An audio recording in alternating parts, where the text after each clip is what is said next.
এই sigma মেলের video বা shorts হয়তো তোমরা অনেকেই দেখেছো, কিন্তু তোমরা কি জানো এই ক্লিপসটি যেই মুভি থেকে দেখানো হয়েছে সেটা এমন এক মারাত্মক সাইকো মুভি যার কাহিনী দেখলে তুমি ভয়ে আটকে উঠবে। বলছিলাম ক্রিশ্চিয়ান বেল অভিনীত খতরনাক সাইকো থ্রিলার মুভি আমেরিকান সাইকোর কথা। একজন সাইকো কিলার সাধারণ জীবনের মধ্যে কি ভয়ানকভাবে মানুষ হত্যা করতে থাকে তা দেখানো হয়েছে এই মুভিতে। তো চলো আর পেঁচা না বাড়িয়ে শুরু করি আজকের মুভি এক্সপ্লেনেশন। মুভির শুরুটা হয় 80-র দশকের একদম শেষের দিকে, যেখানে আমেরিকার নিউ ইয়র্ক শহরে আমরা প্যাট্রিক বেটম্যান নামে 27 বছরের তাগড়া যুবককে দেখতে পাই। প্যাট্রিক পিয়ার্স অ্যান্ড পিয়ার্স নামের ফিনান্স ইনস্টিটিউটের একজন ভাইস প্রেসিডেন্ট। খুব বেশি ধনীর দুলাল না হলেও তার চালচলন ও নেটওয়ার্কিং সব বড়লোক বা এলিট সমাজের লোকজনের সাথে।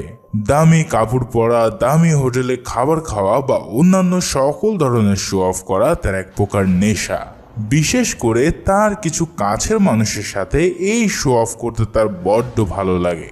ঠিক সেভাবে প্যাট্রিক প্রতিনিয়ত তার কলিগদের সাথে নিয়ে বিভিন্ন বড় বড় রেস্টুরেন্টে যায় আর নিজেকে একজন এলিট পার্সন হিসেবে প্রতিষ্ঠিত করতে থাকে। প্যাট্রিক তাদের সাথে মিশলেও মনে মনে কিন্তু সে কাউকে তেমন পছন্দ করে না, কারণ তার সব এলিট বন্ধুরা কে কার থেকে বেশি ক্লাসিক বা স্মার্ট সেটা প্রমাণ করতেই ব্যস্ত থাকে। তবে প্যাট্রিকের লাইফে খুব বেশি অ্যাডভেঞ্চার আর ইন্টারেস্টিং কিছু না থাকার কারণে সে এখানে এসে তাদের সাথে সময় কাটাতে বাধ্য হয়। তবে তার মধ্যে কিছু অদ্ভুত বাতিক রয়েছে। তার মধ্যে একটা হলো সে কেন জানি কাউকে হ্যাপি দেখতে পারে না। কেউ খুব বেশি খুশি থাকলে তার কেমন যেন মাথার রক্ত গরম হয়ে যায়। এছাড়াও প্যাট্রিক নিজে খুবই শৌখিন আর স্বাস্থ্য সচেতন একজন লোক। তার বডি স্ট্রাকচার দেখলেই তোমরা নিশ্চয় বুঝতে পারবে যে সে নিজের শরীরের প্রতি কতটা যত্নশীল। প্রতিদিন সকালে তার অ্যাপার্টমেন্টে ঘুম থেকে ওঠার পর ঘন্টার পর ঘন্টা ধরে সে এক্সারসাইজ করতে থাকে। তারপর আরও অনেকক্ষণ সময় সে ব্যয় করে রূপচর্চায়। তাই সে প্রতিদিনই গোসল করার পর মুখে নানা পদের অন্তত কয়েক ধরনের ফেস ওয়াশ, ক্রিম আর লোশন লাগায়। এভাবে সকালে উঠে রূপচর্চার পিছনে দীর্ঘ সময় ব্যয় করার পর প্যাট্রিক চলে যায় তার অফিসে। অফিসের কাজকর্ম সারার পর প্রায়ই প্যাট্রিক তার ফিয়ান্সে অ্যাভেলিনের সাথে ডিনার বা পার্টিতে যায়। প্যাট্রিক আর অ্যাভেলিন অনেকদিন ধরেই ডেট করছে এবং তাদের এঙ্গেজমেন্টও হয়ে গেছে। কিন্তু প্যাট্রিক আপাতত নিজের ক্যারিয়ার গড়ায় মনোযোগ দিয়ে বিয়ে শাদী পরে করতে চায়। এর উপর তার ফিয়ান্সে অ্যাভেলিনের বেশি কথা বলার স্বভাবের কারণে প্যাট্রিক তার উপর কিছুটা বিরক্ত। পাশাপাশি প্যাট্রিকের সন্দেহ হয় যে অ্যাভেলিন তার বন্ধু টিম থরের সাথে অ্যাফেয়ারে জড়িয়ে পড়েছে। এদিকে প্যাট্রিক নিজে আবার অ্যাভেলিনের বান্ধবী কোর্টেনির সাথে অ্যাফেয়ার আছে। মানে একজন আরেকজনকে দুদিক থেকে ধোঁকা দেওয়ার পুরো পাক্কা খেলোয়াড় তারা দুজন। মূলত প্যাট্রিক তার ফিয়ান্সে অ্যাভেলিনের উপরে সন্দেহ আর হিংসার কারণে কোর্টেনির সাথে অ্যাফেয়ারে জড়িয়ে পড়ে। এভাবেই বিজনেস, অ্যাফেয়ার আর ফুর্তির মধ্যে দিয়ে প্যাট্রিকের জীবন চলে যাচ্ছিল। একদিন প্যাট্রিক কোর্টেনির সাথে একান্ত সময় কাটানোর জন্য একটি ডিনারে যেতে চায়। কোর্টনি প্রথমে যেতে রাজি হয় না, কিন্তু যখন প্যাট্রিক তাকে শহরের সবচেয়ে ল্যাভিশ রেস্টুরেন্ট ডরসিয়াতে নিয়ে যেতে চায় তখন কোর্টনি চেলিয়ে রাজি হয়ে যায়। তবে ভিআইপি রেস্টুরেন্ট ডরসিয়াতে রিজার্ভেশন নিতে গেলে কমপক্ষে 2 মাস আগে থেকে বুকিং করতে হয়। কিন্তু ওভার কনফিডেন্ট হয়ে প্যাট্রিক সেখানে কল করে আগামীকালের রিজার্ভেশন চাইলে তারা তাকে ঘেউ ঘেউ করেই নাকচ করে দেয়। এখন কোর্টেনিকে যেহেতু বলা হয়ে গেছে তাহলে কি করা যায়, তাই বুদ্ধি করে প্যাট্রিক প্রথমে কোর্টেনিকে প্রচন্ড ড্রিঙ্কস করায় আর অন্য এক রেস্টুরেন্টে নিয়ে গিয়ে তাকে ডরসিয়া বলে চালিয়ে দেয়। অতিরিক্ত মাতাল অবস্থায় থাকার জন্য কোর্টেনি এইসব কিছু টেরই পায় না। পরের দিন প্যাট্রিক অফিসের কাজ শেষ করার পর তার বন্ধু আর কলিগ লুইসের সাথে গল্প গুজব করছিল। এমন সময় তার সামনে আসে একজন কলিগ যার নাম পল অ্যালান। পল জানায় সে একটা নতুন ভিজিটিং কার্ড বানিয়েছে যেটার কোয়ালিটি মারাত্মক রকমের। প্যাট্রিক সহ সবার নিজেদের বিজনেস কার্ড ছিল, কিন্তু পলেরটা দেখার সাথে সাথে প্যাট্রিক বুঝতে পারে যে পল তাদের চেয়ে আরো অনেক বেশি দামি ভিজিটিং কার্ড বানিয়ে ফেলেছে।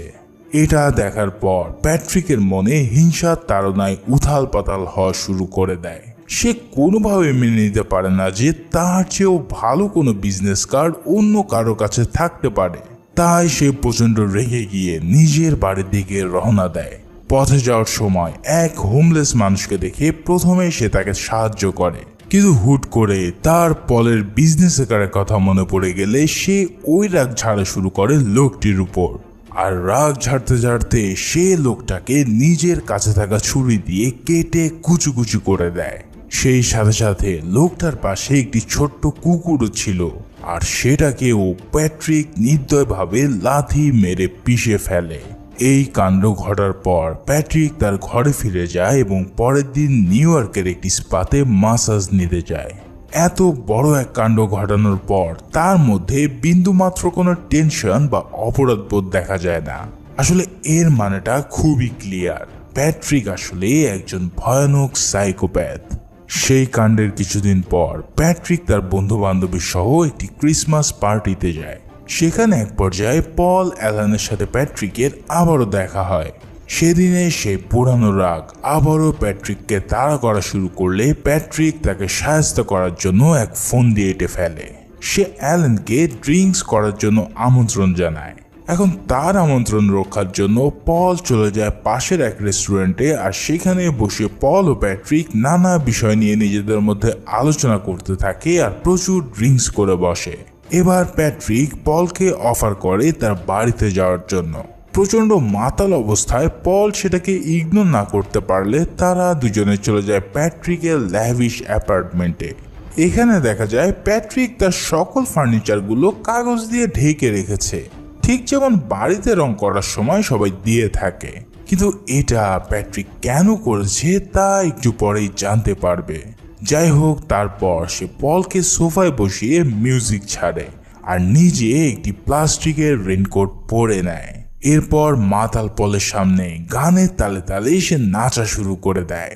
পল যখন নেশা একদম বুঁদ হয়ে আছে তখন প্যাট্রিক তার রুম থেকে বের করে সদ্য তৈরি হওয়া চকচকে এক ভয়ানক কুড়াল, আর কিছু বুঝে ওঠার আগেই সেটা দিয়ে ঝাঁপিয়ে পড়ে পলের উপর। জাস্ট কয়েক সেকেন্ডের ব্যবধানে পল তার জীবনটা বেঘরে বিলিয়ে দেয়, আর প্যাট্রিকের পুরো দেহে পলের রক্তে একদম ভেসে যাওয়া শুরু করে। এই রেনকোট এবং ওই ফার্নিচারগুলো ঢাকার একটাই উদ্দেশ্য ছিল, আর তা হলো পলের রক্তের ছিটে ফোঁটা যেন তার ঘর নষ্ট না হয়।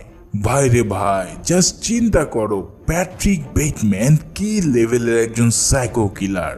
কোপাকুপি শেষ করে প্যাট্রিক একটি চুরুট ধরিয়ে নিজেকে কিছুটা শান্ত করে, আর তারপর এক ব্যাগে পলের বডি ভরে নিয়ে তার টানতে টানতে নিয়ে যায় গায়েব করার জন্য।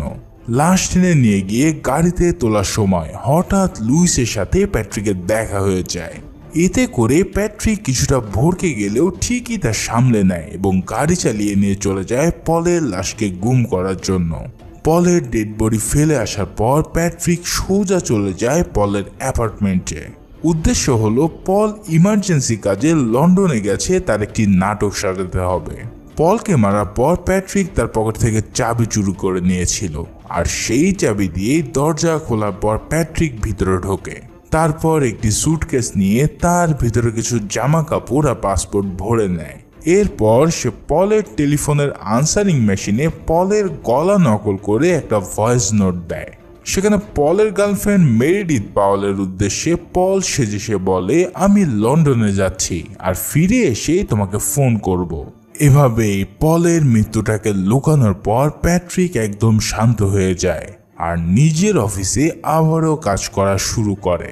তবে সেদিন হুট করেই তার পার্সোনাল সেক্রেটারি জেইন এসে জানায় ডোনাল্ড কিম্বল নামের একজন ডিটেকটিভ এসেছে তার সাথে কথা বলার জন্য।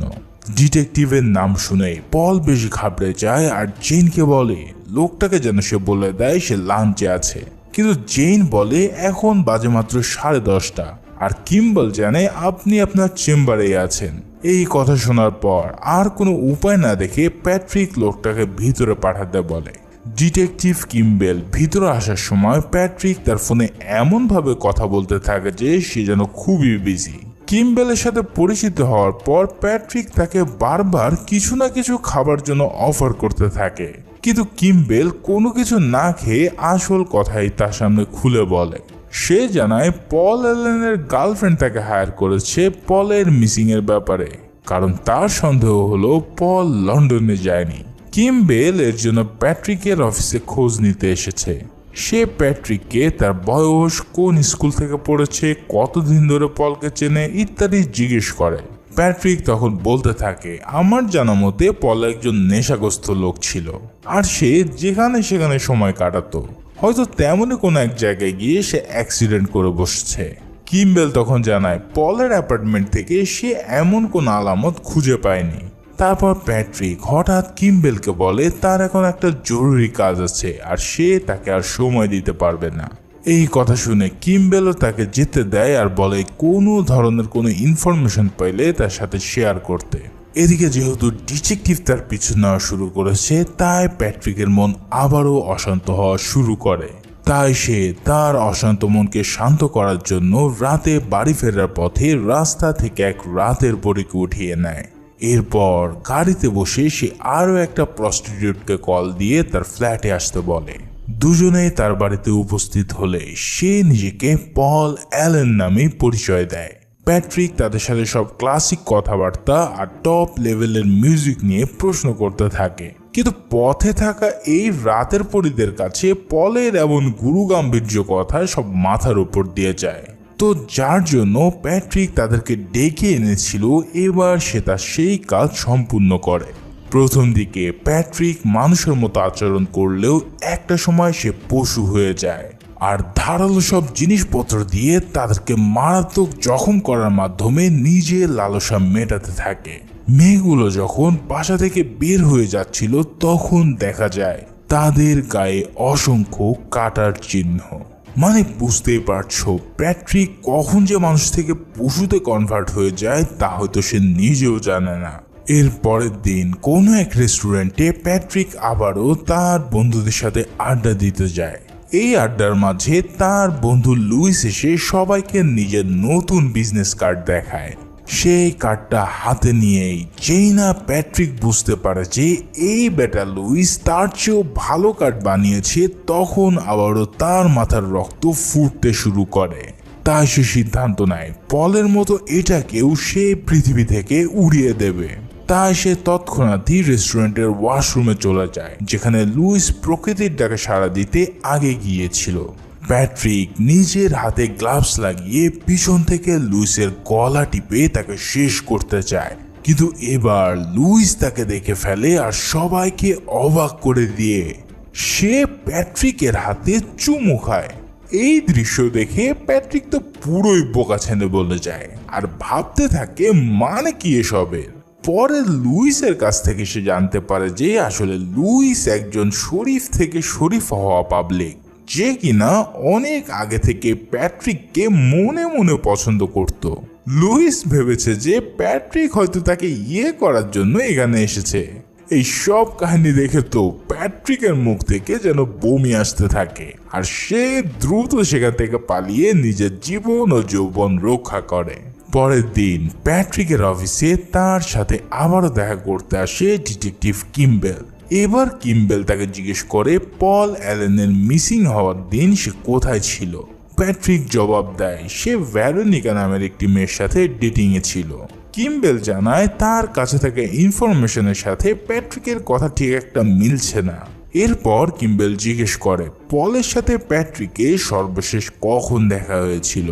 প্যাট্রিক জানায় দুজনেই সর্বশেষ একটি মিউজিক পার্টিতে দেখা করেছিল, কিন্তু একটু পরে প্যাট্রিক আবারও বলে ওঠে সে আসলে মনে করতে পারছে না যে তাদের শেষ দেখা কোথায় হয়েছিল। হয়তো তারা কোথাও একসাথে ডিনার করতে গিয়েছিল। এই সব কথা শুনে কিম্বেল তখন প্যাট্রিককে বলে যদি তার কখনো মনে পড়ে তাহলে অবশ্যই যেন কিম্বেলের সাথে সে যোগাযোগ করে। আর এই ব্যাপারে বিস্তারিত আলাপ করার জন্য কিম্বেল তাকে একসাথে একদিন লাঞ্চ করতে যেতে বলে। এসব কথা শুনে প্যাট্রিক কিম্বেলের কথায় রাজি হয়ে যায় আর কিম্বেলের সাথে কথা বলার পর সেদিন রাতে প্যাট্রিক আবারও একটি পার্টিতে যায়। সেখানে প্রথমে সে তার এক বন্ধুর সাথে মিলে অনেকক্ষণ ড্রাগস নেয়। এরপর তার সাথে আলাপ হয় একজন মডেলের সাথে, যাকে সে পার্টি শেষে ডিনারের দাওয়াত দিয়ে বসে। এখন প্যাট্রিকের ডিনারে ডাকার মানে কি তা তো তোমরা ভালো করেই বুঝতে পেরেছো। পরের দিন সকালে প্যাট্রিক তার অফিসে বসে যখন ক্রসওয়ার্ড খেলছিল তখন তার সেক্রেটারি জেন তার সাথে দেখা করতে আসে। আসলে জেন প্যাট্রিককে মনে মনে বেশ পছন্দ করে। প্যাট্রিকের এমন সুন্দর বডি আর চালচলন তার মনে সবসময় দোলা দেয়। তবে এইসব কথাবার্তা সে মুখ ফুটে কখনোই প্যাট্রিককে বলতে পারেনি। তবে প্যাট্রিক তো আর কম পাবলিক না, সে কিন্তু ঠিকই এমন হাবভাব বুঝতে পারে। আর তাই তো আজ সে সরাসরি জেনকে ডিনারের ইনভাইটেশন দিয়ে দেয়। জেন কি আর জানে এই সুন্দর দাওয়াতের আড়ালে তার জন্য কি ভয়ানক পরিস্থিতি অপেক্ষা করছে। জেন প্যাট্রিকের কাছ থেকে এমন দাওয়াত পাওয়ার সাথে সাথে তাকে হা বলে দেয়। তবে প্যাট্রিক তাকে বলে, আমরা ডিনারে যাওয়ার আগে আমি তোমাকে আমার বাড়ি ঘুরিয়ে দেখাতে চাই। কিছু না বুঝে জেন তাতে রাজি হয়ে গেলে সেদিন রাতে জেন যথাসময়ে তার অ্যাপার্টমেন্টে এসে হাজির হয়। এখানে এসে সে তার ভালোবাসা নিয়ে বেশ ফিল অনুভব করতে থাকে। প্যাট্রিক তাকে স্বাগত জানাতে ফ্রিজ খুলে ড্রিঙ্কস বের করতে গেলে আমরা এই ভয়াবহ দৃশ্য দেখতে পাই। এটাই হলো সেই মেয়েটির মাথা যা কিছুদিন আগে প্যাট্রিক পার্টিতে ডিনারের ইনভাইট করেছিল। ভাইরে ভাই, পুরো মুভির মধ্যে এই সিন দেখে আমার রক্ত একদম হিম হয়ে গিয়েছিল। যাই হোক, প্যাট্রিক ফ্রিজ খুলে তাকে ড্রিঙ্কস দেওয়ার পর সে একটি ড্রয়ার খোলে আর সেখানে ছিল অনেকগুলো ছুরি সহ নানা ধরনের ধারালো জিনিস। জেন অন্যদিকে মুখ করে বসে থাকার কারণে সে কিছুই দেখতে পাচ্ছিল না। প্যাট্রিক জেনকে নানা প্রশ্ন করতে করতে তার কথার জালে ফাঁসিয়ে রাখে। তারপর কৌশলে সেখান থেকে সে একটি ছুরি তুলে নেয়। প্যাট্রিক যখন আর একটা আলমারি খুলতে গিয়ে একটি ডক টেপ বের করে তখন এটা দেখে জেন জিজ্ঞেস করে সে এই টেপ দিয়ে কি করবে। প্যাট্রিক উত্তর দেয় তার কিছু জিনিসপত্র আসলে প্যাক করা দরকার ছিল, মানে জেনকে মারার পর সে এটা দিয়ে তাকে পেঁচিয়ে রাখবে। এরপর সে জেনকে আবারও কথায় ব্যস্ত রেখে আলমারির মধ্যে একটি চেম্বার খুলে নেল গান বের করে। তারপর নেল গানটা নিজের পিছনে আড়াল করে নিয়ে এসে জেনের মাথায় তাক করায়। জেন তখনও সামনের দিকে মুখ করে বসে থাকার কারণে কিছুই দেখতে পায় না। প্যাট্রিক যখন নেল গান দিয়ে জেনকে মারতেই যাচ্ছিল হঠাৎ তার অ্যান্সারিং মেশিন বেজে ওঠে। সেখানে অ্যাভেলিনের দেওয়া মেসেজ শুনে জেন বুঝতে পারে যে অ্যাভেলিনের সাথে প্যাট্রিকের এখনো অ্যাফেয়ার আছে, অর্থাৎ প্যাট্রিক তাকে ধোকা দিয়ে নিজের স্বার্থ হাসিল করার জন্য তাকে এখানে ডেকে এনেছে। এসব শুনে জেনের মুখটা একদম মলিন হয়ে যায় আর প্যাট্রিক তার এই দুঃখ ভারাক্রান্ত মন দেখে তাকে আর হত্যা করতে পারে না। তোমাদেরকে তো আগেই বলেছি যে প্যাট্রিকের সমস্যা হলো সে যখন কাউকে খুশি দেখে তখন তার সহ্য হয় না। তাই আজ যখন জেনকে সে দুঃখী দেখেছে তাই সে তখন তাকে আর হত্যা না করে ছেড়ে দেয়। সেই সাথে সাথে প্যাট্রিক জেনকে চলে যেতে বলে, কারণ সে জানায় এখানে যদি তুমি থাকো তাহলে তোমার হয়তো ক্ষতি হবে। প্যাট্রিকের মুখে সব শুনে জেন কান্না করতে করতে সেখান থেকে বিদায় নেয়। এই প্রথমবার প্যাট্রিকের হাত থেকে কোনো বড় শিকার একদম শেষ মুহূর্তে ফসকে গেল। পরের দিন কিম্বেলের সাথে প্যাট্রিক একটি রেস্টুরেন্টে যায় লাঞ্চ করতে, আর সেখানে কিম্বেল আবারও তাকে জেরা করতে শুরু করে। সে প্যাট্রিককে আবারও জিজ্ঞেস করে যে প্যাট্রিকের মনে পড়ছে কিনা পল গায়েব হওয়ার দিন সে কোথায় ছিল। প্যাট্রিক তাকে না সুযোগ জবাব দেয়। লাঞ্চ শেষে প্যাট্রিক কিছু বলার আগে কিম্বেল বলে পল হয়তো আসলে লন্ডনেই গেছে, কারণ কিম্বেলের মনে হয় না যে পলের কোনো বন্ধু বিনা কারণে তাকে মেরে ফেলতে পারে। কিম্বেলের এই কথা শুনে প্যাট্রিক অনেক নার্ভাস হয়ে যায়, কিন্তু সে সেটা শো করে না। সেদিন রাতে প্যাট্রিক বাসায় ফেরার সময় রাস্তায় সেই প্রস্টিটিউটকে আবারও দেখতে পায়, কিন্তু ক্রিস্টি নামের এই প্রস্টিটিউট তার সাথে আর যেতে চায় না, কারণ গতবার প্যাট্রিকের টর্চারের কারণে তাকে হসপিটাল পর্যন্ত যেতে হয়েছিল। প্যাট্রিক তাকে কথা দেয় এবার আর তার সাথে এমন কিছুই হবে না। এই সুন্দর সুন্দর কথা শুনে ক্রিস্টি যখন তার গাড়িতে বসে পড়ে তখন প্যাট্রিক একটি চেক লিখে দিয়ে বলে এটা তোমার ক্ষতিপূরণ। প্যাট্রিকের হাত থেকে চেকটা কেড়ে নিয়ে সে গাড়ি খুলে ক্রিস্টি পালিয়ে যেতে চায়। তবে কিছু দূর যাওয়ার পর প্যাট্রিকের হাতে টাকার বান্ডিল দেখে লোভের চোটে সে আবারও ফিরে আসে। ওই যে কথায় বলে না, কয়লা ধুলে ময়লা যায় না, আর মরলেও মানুষের স্বভাব বদলায় না। ক্রিস্টির স্বভাবও ঠিক একই রকম। টাকার লোভে আবারও সে প্যাট্রিকের সাথে অ্যাপার্টমেন্টে যায়। এবার প্যাট্রিক গতবারের মতো আরো একজনকে অ্যাপার্টমেন্টে ডেকে নেয়, যার নাম এলিজাবেথ। এই এলিজাবেথ অবশ্য প্যাট্রিকের ফ্রেন্ড, আর প্যাট্রিক ক্রিস্টিকে নিজের কাজিন বলে পরিচয় দেয়। দুজনকে একসাথে বসিয়ে সে কিছুক্ষণ তাদের সাথে গুরু গাম্ভীর্য কথাবার্তা বলতে থাকে। এরপর তাদেরকে যে উদ্দেশ্যে এখানে আনা হয়েছিল সেই উদ্দেশ্য সে সারা রাত ধরে হাসিল করে। শেষ রাতে হঠাৎ ক্রিস্টি দেখতে পায় প্যাট্রিক এলিজাবেথের মুখ চেপে ধরে হত্যা করতে চাইছে। এই দৃশ্য দেখে সাথে সাথে ক্রিস্টি সেখান থেকে ভয়ে পালিয়ে যাওয়া শুরু করে। কিন্তু ততক্ষণে প্যাট্রিক এলিজাবেথকে মেরে উলঙ্গ অবস্থায় হাতে একটি চেইনস নিয়ে ক্রিস্টির উপরে ঝাঁপিয়ে পড়ে। ক্রিস্টি দৌড়ে পালাতে গিয়ে প্যাট্রিকের অ্যাপার্টমেন্টের এমন কিছু চেম্বারে ঢুকে পড়ে যেখানে প্রতিটা জায়গায় ছিল মহিলাদের কাটা লাশ, রক্তে মাখামাখি শরীর আর কাটা অংশগুলো দেখে ক্রিস্টি ভয়ে চিৎকার করে ওঠে। তখন প্যাট্রিক সেখানে এসেই সেই কড়া দিয়ে ক্রিস্টিকে মারতে শুরু করে। তবে ক্রিস্টি তাকে এক লাথি দিয়ে দৌড় দেয় আর চিৎকার করতে করতে পালাতে থাকে। সে পাগলের মতন অ্যাপার্টমেন্টের সব দরজা ধাক্কা দিতে দিতে অবশেষে একটি দরজা খুলে সিঁড়ির সন্ধান পায়। তারপর প্রাণপণে সে সিঁড়ি দিয়ে দৌড়ে নামতে থাকে। কিন্তু প্যাট্রিক ততক্ষণে সিঁড়ির উপরে চলে আসে আর অপেক্ষা করে ক্রিস্টি কখন সেই সিঁড়ি ক্রস করে ফ্লোরে নামবে। ক্রিস্টি সেখানে পৌঁছানোর একটু আগেই প্যাট্রিক হিসাব করে তার সেই চেইনসটি উপর থেকে ফেলে দেয়, আর প্রচন্ড শব্দে করাতটা ক্রিস্টির পেট বরাবর পড়ে তাকে একদম দুভাগ করে দেয়। উপর থেকে এই দৃশ্য দেখে প্যাট্রিক আনন্দে চিৎকার করে পৈশাচিক এক হাসি দিতে থাকে। একে একে প্যাট্রিক অনেক মানুষকেই মেরে ফেলেছে, আর এখন সে কেমন যেন বেশি বেপরোয়া হয়ে উঠেছে। একদিন প্যাট্রিক একটি লোকাল এটিএমে যায় তার টাকা তোলার জন্য। সেখানে টাকা তোলার সময় পাশে একটি বিড়াল দেখে সে কোলে তুলে নেয়। হঠাৎ এটিএম মেশিনে তার টাকা আটকে যায়, আর সে একটি মেসেজ দেখতে পায় যেখানে লেখা ছিল ফিড মি অ্যান্ড স্ট্রে ক্যাট। মানে তার সাথে কেমন যেন সব উল্টাপাল্টা হচ্ছে।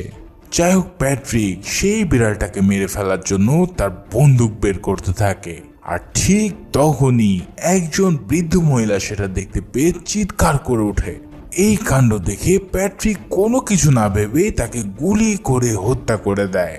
তার গুলির আওয়াজে ততক্ষণে সেখানে পুলিশ চলে আসে, আর সে দ্রুত দৌড় দেয়। প্যাট্রিক সেখান থেকে বেরিয়ে দ্রুত পার্কিং এ গিয়ে নিজের গাড়ি খুঁজতে থাকে, কিন্তু পুলিশ তার পিছু পিছু তাড়া করায় সে অন্যদিকে দৌড় দিয়ে পালাতে শুরু করে।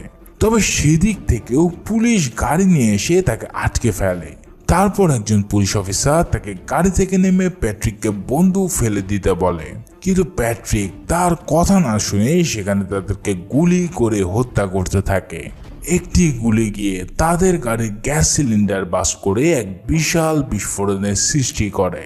এই ভয়াবহ বিস্ফোরণ দেখে প্যাট্রিক প্রচন্ড ভয় পেয়ে যায়, আর কেউ আসার আগেই সেখান থেকে দ্রুত দৌড় দেয়। সে দৌড়াতে দৌড়াতে তার অ্যাপার্টমেন্ট মনে করে অন্য এক অ্যাপার্টমেন্টে চলে যায়, কিন্তু সেখানে যেই না গার্ড তাকে নাম লিস্ট করতে বলে তখন সে ঘাবড়ে গিয়ে তাকে হত্যা করে দেয়। মানে প্যাট্রিকের অবস্থা এতটাই ভয়াবহ হয়ে গেছে যে সে সামনে যাকেই পাচ্ছে তাকেই হত্যা করছে। এরপর পাগলের মতন এদিক ওদিক দৌড়াতে দৌড়াতে প্যাট্রিক অবশেষে তার অ্যাপার্টমেন্টে পৌঁছায়। নিজের ঘরে ঢোকার পর সে বাইরে হেলিকপ্টারের শব্দ শুনতে পায়।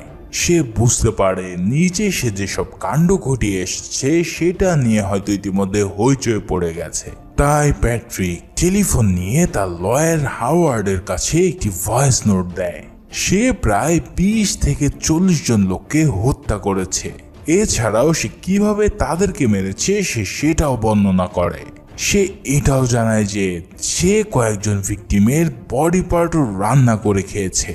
এই সব কথাবার্তা তার লয়ারকে বলার উদ্দেশ্য হচ্ছে যাতে তার লয়ার তাকে বাঁচানোর জন্য উপযুক্ত কোনো পথ বের করতে পারে। এরপর প্যাট্রিক হাওয়ার্ডকে জানায় যে সে হাওয়ার্ডের সাথে পরের দিন একটি বারে দেখা করতে চায়। সেই অনুসারে পরের দিন সকালে উঠে এক্সারসাইজ আর গোসল করে প্যাট্রিক চলে যায় পল অ্যালেনের অ্যাপার্টমেন্টে। কিন্তু সেখানে গিয়ে সে দেখতে পায় পল অ্যালেনের বাসা পুরোই খালি আর সেটাকে বেচে দেওয়া হচ্ছে। যখন সে পলের অ্যাপার্টমেন্টে ঢুকে এদিক ওদিক দেখতে থাকে তখন এক মহিলা এসে তাকে জানায় এই অ্যাপার্টমেন্টটা বিক্রি হয়ে গেছে। সেই মহিলাটা তার দিকে কেমন যেন অদ্ভুত দৃষ্টিতে তাকাতে থাকে আর বলে সে যেন আর কোনোদিন এই অ্যাপার্টমেন্টে পা না দেয়। বিষয়টা কেমন যেন অদ্ভুত লাগে প্যাট্রিকের কাছে, কিন্তু তাও সে আর কোনো কথা না বাড়িয়ে সেখান থেকে বের হয়ে এসে তার সেক্রেটারি জেনকে ফোন করে। সে ফোনে কাঁদতে কাঁদতে জেনকে জানায় আজ সে অফিসে আসতে পারবে না। অন্য পাশ থেকে প্যাট্রিকের এমন কণ্ঠ শুনে জেন অনেকটা চিন্তায় পড়ে যায়। সে বারবার জিজ্ঞেস করতে থাকে যে প্যাট্রিক কোথায় আর তার কি হয়েছে, কিন্তু প্যাট্রিক তার কোনো কথার উত্তর না দিয়ে ফোনটা রেখে দেয়। প্যাট্রিকের ফোন রেখে দেওয়ার পর জেন হঠাৎ কি মনে করে প্যাট্রিকের ডেস্কে যায়। ডেস্কের ড্রয়ার খুলে জেন একটি ডায়েরি দেখতে পায় আর যেটা দেখে জেনের চোখ একদম কপালে উঠে পড়ে। জেন সেখানে বিভিন্ন আঁকা ছবি দেখতে পায় যেগুলোর প্রত্যেকটাই মানুষের কাটা অঙ্গের। এছাড়াও মানুষকে হত্যার নানা পদ্ধতি আর মৃত লাশের ছবিও সেটাতে আঁকা আছে। জেনের বুঝতে আর বাকি থাকে না যে প্যাট্রিক কোনো সাধারণ মানুষ নয়, কারণ সে হলো সাক্ষাৎ এক সাইকো কিলার। ওদিকে প্যাট্রিক সেদিন অফিসে না গেলেও তার বন্ধুদের সাথে ঠিকই পার্টিতে চলে যায়। সেখানে বন্ধুদের সাথে কিছুক্ষণ আড্ডা দেওয়ার পর সে তার লয়ার হাওয়ার্ডকে দেখতে পায়। প্যাট্রিক হাওয়ার্ডের কাছে যে জিজ্ঞেস করে সে প্যাট্রিকের গত রাতের মেসেজ পেয়েছে কিনা। এই প্রশ্ন শুনে হাওয়ার্ড হাসতে থাকে আর বলে ওঠে তোমার কালকের জোকসটা কিন্তু অনেক ফানি ছিল। এর মানে হাওয়ার্ড তার কোনো কথাই বিশ্বাস করেনি, বরং পুরোটাকে জোকস হিসেবে নিয়েছে। প্যাট্রিক তার কথা শুনে ফ্রাস্ট্রেটেড হয়ে যায় এবং তাকে বোঝানোর চেষ্টা করে যে আসলে সেই পল অ্যালেন এবং অন্যান্য লোকজনদেরকে মেরে ফেলেছে, কিন্তু হাওয়ার্ড তার কথা কোনোভাবে বিশ্বাস না করে বলে দেয় যে সে পলের সাথে গত 10 দিন আগে লন্ডনে গিয়ে দেখা করেছে। এই কথা শুনে প্যাট্রিক তো পুরোই ভড়কে যায়, কারণ সে তো পলকে নিজ হাতে কুপিয়ে মেরেছিল। তাহলে পল এখনো কিভাবে বেঁচে আছে? তাছাড়াও এত মানুষকে হত্যা করার পরেও কেন পুলিশ এখনো তাকে ঘেরাও করলো না? এমন সব জটিল প্রশ্ন উত্তর প্যাট্রিক কোনোভাবেই খুঁজে পায় না।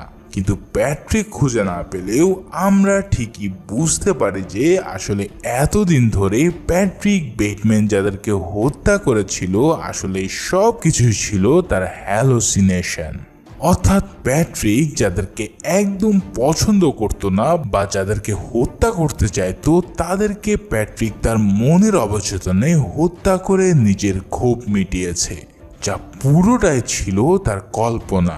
কিন্তু এমন বিভৎস কল্পনা যার মধ্যে আসতে পারে সে হয়তো চাইলেও এমন সত্য ঘটনাও ঘটাতে পারে। কি তোমাদের কি মনে হয় ভিডিওটা